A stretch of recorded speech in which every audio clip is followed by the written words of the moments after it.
హైదరాబాద్ నిర్మాణ రంగం కొత్త పుంతులు తొక్కుతోంది. నగరంలో నిర్మిస్తున్న నివాస వాణిజ్య భవనాలు ఆకాశాన్ని అంటుతున్నాయి. అయితే నిన్నటి వరకు మూస పద్ధతిలో నిటారుగా ఆకాశ హార్మియాలను నిర్మించే పద్ధతిలో స్పష్టమైన మార్పు కనిపిస్తోంది. భారీ నిర్మాణాలకు సంబంధించి డిజైన్ ఎలివేషన్ కు ప్రస్తుతం అధిక ప్రాధాన్యత ఇస్తున్నాయి నిర్మాణ రంగ సంస్థలు.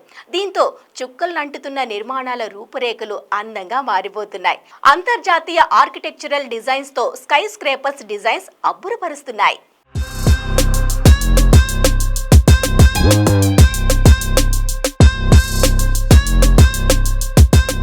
హైదరాబాద్ లో మారుతున్న భవనాల డిజైన్, అందంగా ఆకాశ హార్మియాల రూపురేఖలు, ఆకట్టుకునే ఎలివేషన్స్ తో ఐకానిక్ టవర్స్ నిర్మాణం, సరికొత్త డిజైన్లతో నిర్మాణాలు చేపడుతున్న బిల్డర్లు. గ్రేటర్ హైదరాబాద్ నిర్మాణ రంగం అందనంత ఎత్తుకు వెళుతోంది. ప్రతి సంవత్సరం భవనాలు ఎత్తు పెరుగుతూ వస్తోంది. ఒకప్పుడు 10 నుంచి 15 అంతస్తులకే పరిమితం కాగా ప్రస్తుతం 55 అంతస్తుల ఆకాశ హర్మ్యాల వరకు నిర్మాణం జరుపుకుంటున్నాయి. ఐటీ కారిడార్లోనే కాదు, నగరంలోని ఇతర ప్రాంతాల్లోనూ 30 అంతస్తుల పైన భారీ అపార్ట్మెంట్స్ నిర్మిస్తున్నారు. అయితే హైదరాబాద్లో ఇప్పటి వరకు పూర్తయిన రెసిడెన్షియల్, కమర్షియల్ భవనాల ఎలివేషన్లో పెద్దగా వైవిధ్యం కనిపించలేదు. నగరంలో ఏ నిర్మాణం చూసినా నిట్ట నిలువుగా డబ్బాల మాదిరిగానే ఉన్నాయి. ఒక్కోచోట 10 నుంచి 15 టవర్లు కట్టినా విహంగ వీక్షణంలో చూస్తే అన్నీ ఒకే తరహాలోనే నిర్మాణం జరుపుతున్నాయి. ఇప్పుడు కొత్తగా నిర్మిస్తున్న నిర్మాణాల్లోనూ ఎక్కువ శాతం ఇదే పరిస్థితి కనిపిస్తోంది. అయితే హైదరాబాద్ నిర్మాణ రంగంలో ఆకాశ హర్మ్యాల విషయంలో స్పష్టమైన మార్పు కనబడుతోంది. ఇప్పుడిప్పుడే కొన్ని నిర్మాణ సంస్థలు ఆ ప్రాంతానికి, నగరానికి అందం తీసుకొచ్చేలా నిర్మాణాలు చేపడుతున్నాయి. చూపరుల చూపు తిప్పుకోనివ్వని ఎలివేషన్లతో నిర్మాణ ప్రాజెక్టులను మొదలుపెట్టాయి. 3-4 ఏళ్లలో ఈ సరికొత్త డిజైనింగ్ భవనాల రూపురేఖలను నగరవాసులు చూడబోతున్నారు.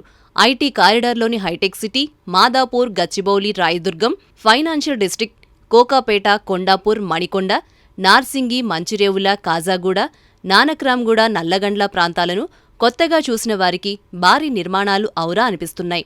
30 నుంచి 40 అంతస్తుల్లోని ఐటీ కార్యాలయాల భవనాలు, ఆ పక్కనే నివాస ఆకాశ హర్మ్యాలు చూస్తుంటే ఎక్కడో విదేశాల్లో ఉన్న అనుభూతి కలుగుతుంది. అయితే అన్ని భవనాలు డబ్బాల మాదిరి కడుతున్నారనే అసంతృప్తి మొన్నటి వరకు వ్యక్తం కాగా ఇప్పుడు బిల్డర్లు, నిర్మాణ సంస్థల్లో స్పష్టమైన మార్పు కనిపిస్తోంది.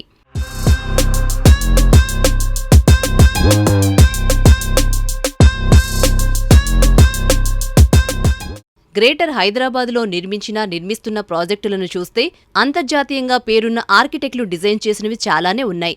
అయినా ఎలివేషన్ పరంగా కొత్తదనం లేకపోవడానికి పలు కారణాలు ఉన్నాయని డెవలపర్లు చెబుతున్నారు. హైదరాబాద్ రియల్ ఎస్టేట్ మార్కెట్లో ఇళ్ల విక్రయాలను ప్రధానంగా ధర, వాస్తు ప్రభావితం చేస్తాయి. 2 పడక గదులు మొదలు 5 పడక గదుల వరకు ఏది కట్టినా ప్రతి గది వాస్తు ప్రకారం ఉండాలని కొనుగోలుదారులు కోరుకుంటారు.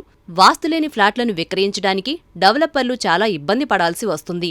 ఎలివేషన్ డిజైన్తో భవనాన్ని నిర్మిస్తే కొన్ని ఫ్లాట్స్ వాస్తు ప్రకారం కట్టలేమని బిల్డర్లు చెబుతున్నారు. అందుకే ఎక్కువ మంది బిల్డర్లు భిన్నమైన ఎలివేషన్ల వైపు వెళ్లడం లేదు. దీనికి తోడు స్కై స్కాపర్స్కు ఎలివేషన్ ప్రత్యేక డిజైన్ కోసం అంతర్జాతీయ స్థాయి డిజైనర్స్, కన్సల్టెంట్లను ఎంగేజ్ చేసుకోవాల్సి రావడం కూడా ఖర్చుతో కూడుకున్న వ్యవహారం కావడం ఇందుకు ఓ కారణమని చెబుతున్నారు. నగరంలో ఇప్పుడు ఈ పరిస్థితిలో మార్పు వచ్చింది. స్థానిక బిల్డర్లతో పాటు ఇతర నగరాల నుంచి వచ్చిన బిల్డర్లు ఇప్పుడిప్పుడే హైదరాబాద్లో అబ్బురపరిచే ఎలివేషన్లతో ఆకాశ హర్మ్యాల నిర్మాణాలకు శ్రీకారం చుట్టారు. కొన్ని ప్రాజెక్టులు ఇప్పటికే ప్రారంభం కాగా మరికొన్ని ప్రణాళిక దశలోనే ఉన్నాయి. హైటెక్ సిటీ, పుప్పాలగూడ, నార్సింగి, రాయదుర్గంలో ఎక్కువగా ఇలాంటి ఎలివేషన్ డిజైన్ ప్రాజెక్టులు వస్తున్నాయి. వీటిలో ఎక్కువగా స్కై విల్లాలు, విల్లామెంట్లను కడుతున్నారు. స్కైడెక్ల వంటి వినూత్న డిజైన్లతో ఇంటి కొనుగోలుదారుల ముందుకు వస్తున్నారు బిల్డర్లు. ఇంటి లోపల డిజైన్లతో పాటు బయటి రూపురేఖలు కూడా ముఖ్యమేనని నిర్మాణ రంగ సంస్థలు గ్రహించడంతో ఇక ముందు ఇలాంటి ప్రాజెక్టులు పెరుగుతాయని అంచనా వేస్తున్నారు.